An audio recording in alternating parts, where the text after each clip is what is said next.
देखें कि हमने ऑलरेडी ये एज्यूम कर लिया है कि दोनों 4 बिट वैल्यूज हैं, सो हमें वो बिट्स को कंपेयर करने की जरूरत नहीं है कि नंबर ऑफ बिट्स कितनी है, ठीक है। लेकिन रूल यही होता है कि जब आप दो नंबर्स को कंपेयर कर रहे होते हैं तो पहले आप उसकी नंबर ऑफ बिट्स को काउंट करते हैं, ठीक है। जब दो न्यूमेरिक वैल्यूज को आप कंपेयर कर रहे होते हैं तो पहले आप दोनों की नंबर ऑफ बिट्स को कंपेयर करते हैं, और जिसकी बिट्स ज्यादा होती है हम कहते हैं कि और जिसकी बिट्स ज्यादा होती हैं या जिसके डिजिट ज्यादा होते हैं और यानी पॉजिटिव होते हैं, मीन्स के 1 2 3 4, तो हम कहते हैं कि इन दैट केस जिसके बिट्स ज्यादा होंगे या जिसके डिजिट ज्यादा होंगे वो वैल्यू बड़ी होगी, ठीक है। यानी आप ये नहीं कह सकते, फॉर एग्जांपल आप ये करें कि बी की वैल्यू जो है वो 0 1 0 है और ए की वैल्यू है 1 0, तो ये इसमें बी ग्रेटर है, नहीं, क्योंकि बी की जो फर्स्ट बिट है वो तो 0 है, तो 0 तो कभी कंसिडर होता नहीं है ना। हम 0 30 तो कभी नहीं लिखते, ठीक है। 0 55 तो कभी नहीं लिखते, 55 ही लिखते हैं। यानी मोस्ट सिग्निफिकेंट अगर कोई 0 होता है तो 0 को हम एलिमिनेट कर देते हैं, उसकी जरूरत नहीं होती क्योंकि दैट इज यूजलेस, ठीक है। सो यहाँ पे हम ये अज्यूम कर रहे हैं, द पॉइंट बीइंग हियर कि both are both have same number of bits.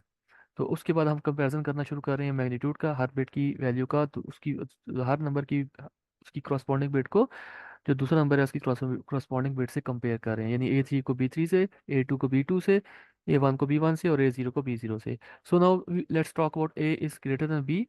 तो इस केस में क्या होगा, अगर A3 की वैल्यू 1 है और B3 कम्प्लीमेंट है, तो इसका मतलब ये है कि A B से ग्रेटर है। या तो अगर X3 हो, यानी अगर A3 और B3 इक्वल हैं, तो A2 की वैल्यू हो और B2 कम्प्लीमेंट हो।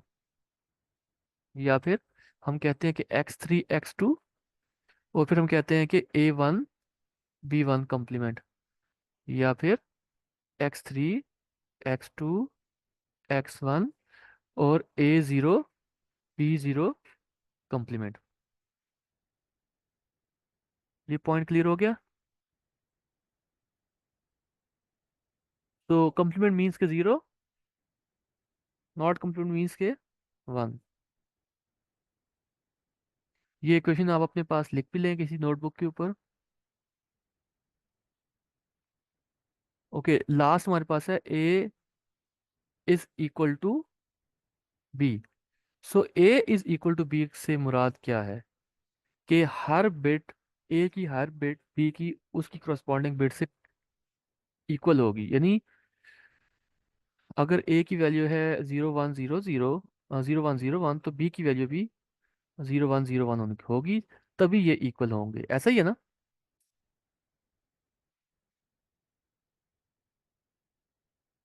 तो how are we going to write it?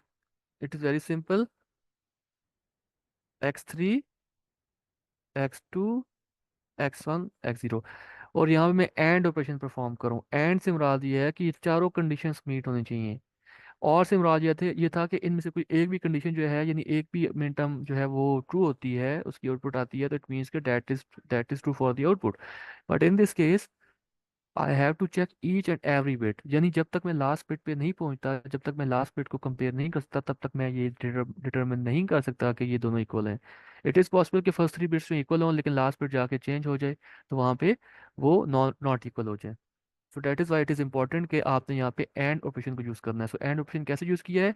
First I am going to check के A3 is equal to B3 and A2 is equal to B2 and A1 is equal to B1 and A0 is equal to 0. When all these four conditions are met, then the condition A is equal to B or the output A is equal to B is 1. Clear हो गया?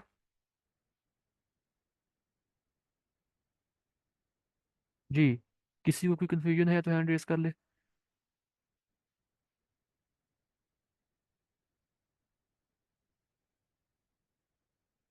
Okay, okay, very good. So let's move forward. So this is the logic diagram for 2 bit comparator. So 2 bit में क्या है कि हमारे पास दो values हैं, ए की 2 बिट्स हैं, बी की 2 बिट्स हैं। सो A1 A0 B1 B0, ठीक है। और फिर मैंने एक नॉट गेट यूज किया क्योंकि मैंने हर कॉम्बिनेशन चेक करना है।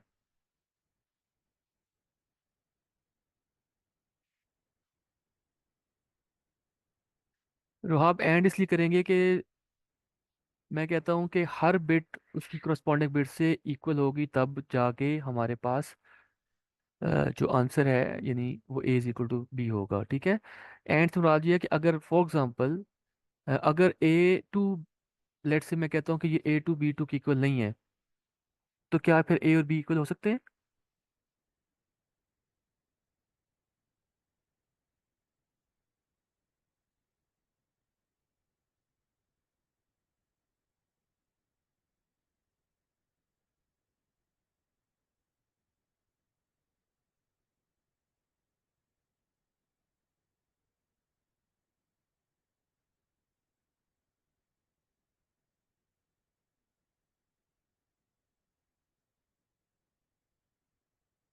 सो यहाँ पे हमारे पास बाइनरी एक्सप्रेशंस आ गए, ए इज ग्रेटर देन बी के लिए, ए इज लेस देन बी के लिए, और A is equal to B के लिए, ठीक है। सो यहाँ पे देखें A is greater than B के लिए क्या है। ओके, ये सिंप्लीफाइड एक्सप्रेशन है, ठीक है, इसको आपने ध्यान में रखना है।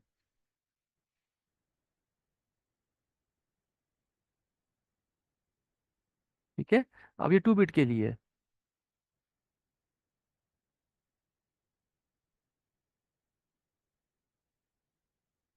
ठीक है। So A zero B zero complement B one, A one B one complement A one, A zero B zero complement. So इसके लिए आपको पहले टेबल देखना है, ये जो डायग्राम बनी है कैसे बनी है, इसके लिए पहले आप जो है अपने पास फंक्शन टेबल को ध्यान में रखें। सो इफ़ यू से कि it is A two bit comparator, तो हमारे पास चार इनपुट्स होंगी। कौन कौन सी इनपुट्स होंगी? दिस इज़ फॉर ताबिश, जो कह रहे हैं कि ये कैसे हम एक्सप्रेशन फाइंड आउट करेंगे। So Tabish, look at this carefully. So हम टेबल पहले बनाएंगे जिस तरह हमने कल टेबल बनाया था जब बाइनरी टू ग्रे कोड या gray code to binary conversion की थी, तो हमारे पास चार इनपुट्स हैं। So it is A one, A zero, B one, B zero. Outputs हैं A is greater than B, A is less than B, A is equal to B. ठीक है, ये सारा टेबल दिया हुआ है। So this is A one, A zero, B one, B zero. So zero zero, zero zero, जब ए की value भी जीरो जीरो हो तो बी की वैल्यू भी जीरो जीरो हो, तो दोनों इक्वल है। इट मीन्स के ए इज इक्वल टू वन वाली आउटपुट को की वैल्यू को हमने वन कर दिया, बाकी दोनों को जीरो कर दिया। Zero zero, one zero, zero zero means zero, one zero means two, zero comma two, which is greater? B is greater. ठीक है, so A is less than B. ठीक है, इसी तरह आर्बिट्रेरली आप ये देख लें, आर्बिट्रे ये देखें, one zero, one zero, one zero, one zero means के टू कॉमा टू इक्वल है ना, तो ए इज इक्वल टू बी। ठीक है, सो ये हमारे पास इनपुट्स हैं, और ये हमारे पास आउटपुट्स।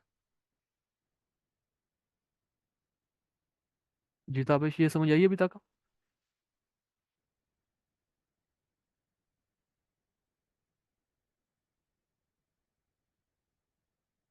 ताबिश लिख के बताएं जल्दी से। ओके, नेक्स्ट हम हमारे पास आउटपुट्स कौन कौन सी हैं इसमें? A is greater than B, A is equal to B, और A is less than B. तो हमें हर एक के लिए एक्सप्रेशन को, सिंप्लीफाइड एक्सप्रेशन को फाइंड आउट करना है, तो उसके लिए हम के मैप यूज़ करेंगे। तो पहले हमारे पास है A is greater than B. So A is greater than B के लिए जो के मैप है उसमें कितनी सेल्स जो वन होंगे? एक, दो, तीन, चार, पाँच, छः। सो छः सेल ऐसे होंगे जो कि वन होंगे। सो ये है A is greater than B. तो ये देख लें कि एक, दो, तीन, चार, पाँच, छः, ये छः सेल्स ऐसे थे जिनके लिए हमारे पास आउटपुट वन थी। ठीक है, so you can check it from the table. For example zero one zero zero, तो जीरो वन जीरो जीरो के लिए हमारे पास सेल में वैल्यू वन थी। तो ये देखें, A is greater than one, ये देखें जीरो वन जीरो जीरो, इसके लिए वन है। One zero zero zero, one zero zero zero के लिए क्या है? वन है। One zero zero one, one zero zero one, one one zero one, one one, sorry, one one zero one. ठीक है, और one one one zero. So one one one zero कहाँ पे है? वन वन वन जीरो, ये देखें। Table fill कर लेंगे।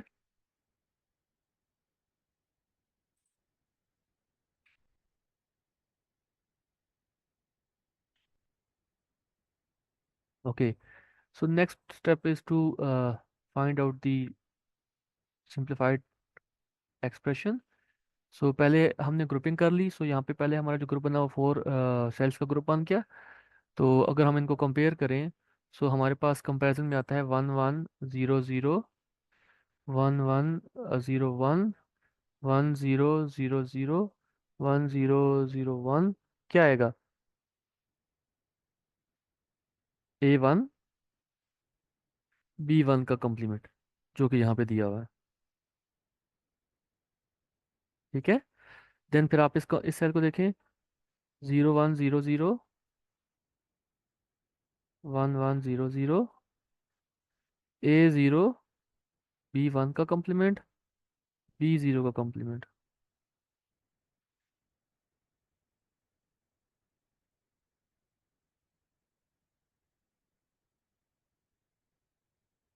यहाँ पे कम्प्लीमेंट आना चाहिए।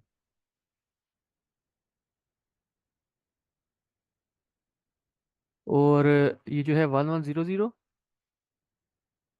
वन वन वन ज़ीरो, क्या आता है? A1 B1, sorry, A1 A0 B0 complement. सो A1 A0 B0 कम्प्लीमेंट। ठीक है। तो अब आपके पास यहाँ पे एक्सप्रेशन आ गया। अब आपने इसका सर्कल बना लेना है। ठीक है। इसी तरह से आप ए इज इक्वल टू बी के लिए भी और A is less than B के लिए भी एक्सप्रेशन फाइंड आउट कर सकते हैं।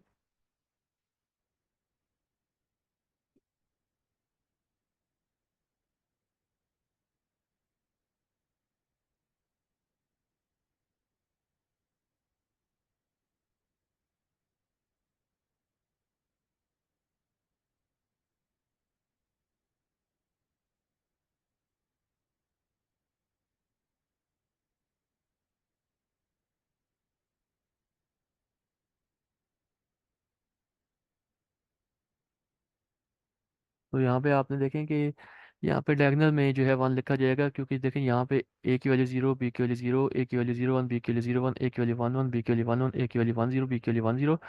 तो यहाँ पे हमने वन वन वन वन लिख किया। हमने तो ग्रुपिंग कर ली।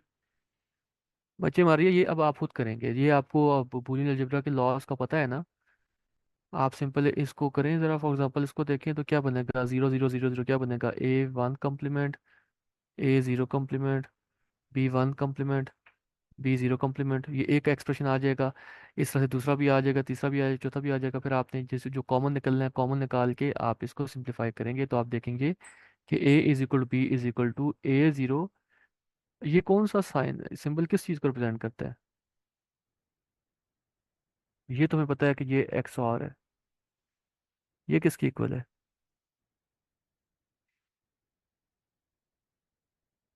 ये एक्सक्लूसिव नॉर के इक्वल है। ठीक है।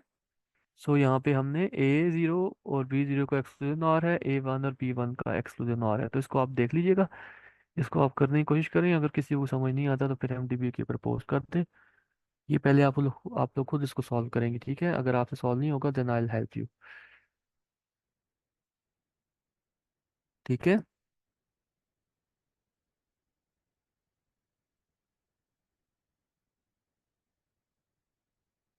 तो ये हमारे पास था 2 बिट कंपैरेटर। सो फिर आगे बात करते हैं IC 7485 की। सो IC 7485, मैंने इसको देखा है, आई थिंक इसके अंदर नहीं है। मैं चेक कर लेता हूँ फिर से। 74077409। हाँ जी, 7485 नहीं है, यहाँ से मिसिंग है। तो अगर